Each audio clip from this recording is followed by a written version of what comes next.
Hey guys, today I'm going to be analyzing a match I had against DDee recently. I ran into him online and thought it'd be kind of cool to do an analysis of myself rather than of someone else. So the goal of this is to show you how you can analyze your own games. I know I post a lot of highlights of myself on this channel, but I want to show you guys that sometimes I make some very silly mistakes. I'm also going to post the full unedited match, so if you want to watch that first and then come to the analysis, or you want to watch this and then watch the game in itself after, I posted that. The link is in the description. It's on my second channel, which I recommend you subscribe to, because I also just posted a review on the Nixie Wizard, which is a GameCube style controller, but it also functions as Joy-Cons and it has the Hall effect joystick, so in theory it should never drift. So if you want to check that out, it's on my second channel, but let's get started here.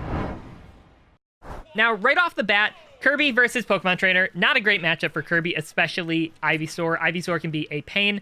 I'm going to try to go through each neutral exchange a little bit and then trying to go over kind of my thought process and what was going on. So right there, it started off not so great, but after I avoid one of the up airs, I'm stuck in the corner here, and I go for a forward air, but as you see right there, I did the forward air from the short hop, like I did the macro to do the short hop aerial. And when you do that without fast falling, you will get the third hit right here, which is what you do not want. Because what happens is you then just kind of land right in front of them, and it's not that safe on shield. If you do it correctly, it's, I believe, -5 on shield, but if you do it like that, it's a lot worse. And so then he even was able to drop shield and then was able to get me with a little bit and did a down throw back air. I don't think that last hit. And unfortunately, I missed the up tilt to punish him. Tried to go for a forward smash here, trying to catch him doing something off ledge. I thought he would drop down a little bit more and maybe do like forward air or something like that. Does a down air, I just miss. And you'll notice right here, we're in the same spot we were before, and I go for another short hop forward air with the macro. I think I fast fall that and it was a little bit safer, but unfortunately he's able to up B out of shield, and we're not looking so great. Was able to convert from the neutral air, but you'll see right here, I did the extended dash cancel forward tilt because he's at the jab lock range. So I do the little bit of a slide because I did the extended dash cancel. I have a whole video on that if you don't know what that is, but I end up a lot closer to him. And you want that when you do the forward tilt because you can then follow him a lot easier for the jab lock since you're closer when you use it. He does shield. Usually I follow that up with a down tilt. It's just a fast option, sometimes jab as well. So I follow up actually with another forward tilt. Then I do a down tilt on the drop shield. Unfortunately, I do not get the trip. So I go for another forward tilt. Now here, I normally would just forward smash because I would potentially try to break the shield. But let's look at the whole sequence one more time, just all together. So forward tilt, down tilt, forward tilt.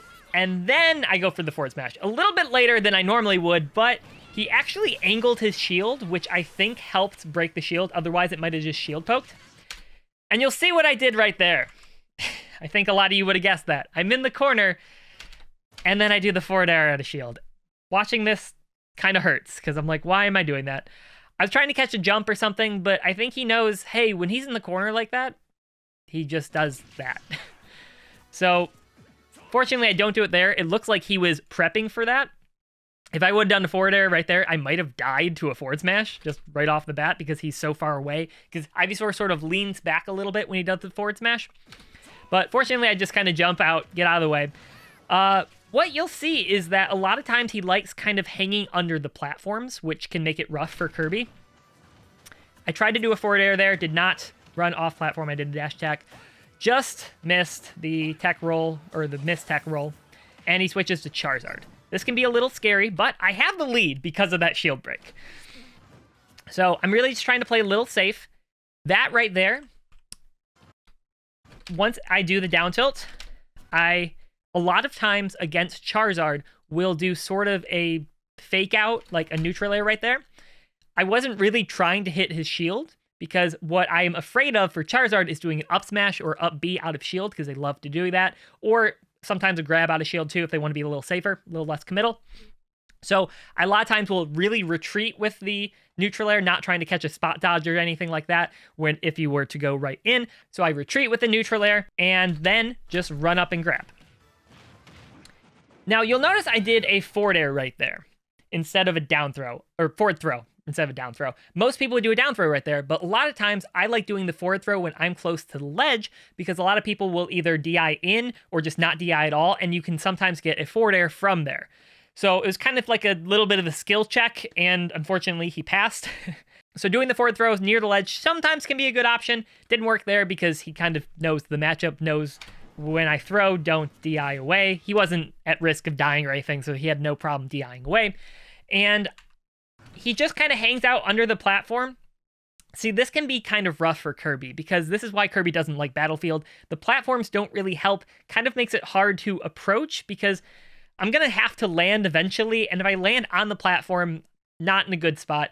And if I land right here, even though I did land with the back air, he's able to just kind of run up grab. And it's kind of hard to avoid that with a lot of characters, but especially Kirby. So I have the lead, and I'm looking for that down tilt. I'm looking for the down tilt so I can get that down tilt forward smash. So let's go back just a second here. So he's at 69%. And I know that he probably is still in down tilt trip range. So I'm looking for the down tilt on that side, looking for the down tilt. I'm like, if I can land a down tilt, I'll have that chance at a trip. And if I get the trip, it's a guaranteed forward smash and should kill most places on the stage. And we trade, but that works out just fine because then I can forward smash, and that's a guaranteed kill. Now, it's a little silly, I know, but that's just some of the Kirby privilege, and you have to use that to your advantage. You got to be looking for the down tilts at those percents and just hoping for the best. RNG just will play a factor sometimes. So I've got a near full stock lead, and let's see what I can do with it. So as you can see, I don't do a lot. It's kind of hard because when he's hanging out under the platforms like that, I don't have a great way of approaching. And I, unfortunately, am just sort of landing. He's able to grab me, does the up throw, up air, and then I just kind of die. So that was just not great.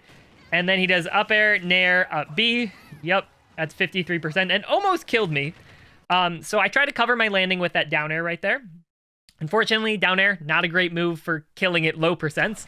I tried to follow that up with a forward air, but unfortunately, he switches right to Charizard. I'm still trying to apply some pressure. Go for the forward air there. Unfortunately, look at how close this was to hitting. Right there. But he got the uppie off just in time. I was hoping to chain a few of them together. Don't get down aired, fortunately. But now this is a little scary. Fortunately, he just gives me ledge. A lot of like top players, especially in this situation, will just sort of give you ledge because they just want to ledge trap you. And unfortunately, he gets a tech. I was really looking for that forward air to try to get a jab lock. He does a great job teching. I tried to get the tech roll away and go for a dash attack. Unfortunately, I'm a bit too slow. And he's able to turn around, which is really sad. A lot of people would have just done an option out of shield. Tried to catch him with the inhale right there. Just barely miss. And of course, it's got to end like this. I do the forward air. He runs up, grabs, and yeah. I just kind of die. So, what I learned from that game, I do a lot of those forward airs, and a lot of times I'm not doing the fast fall with him, or I'm inputting them too early.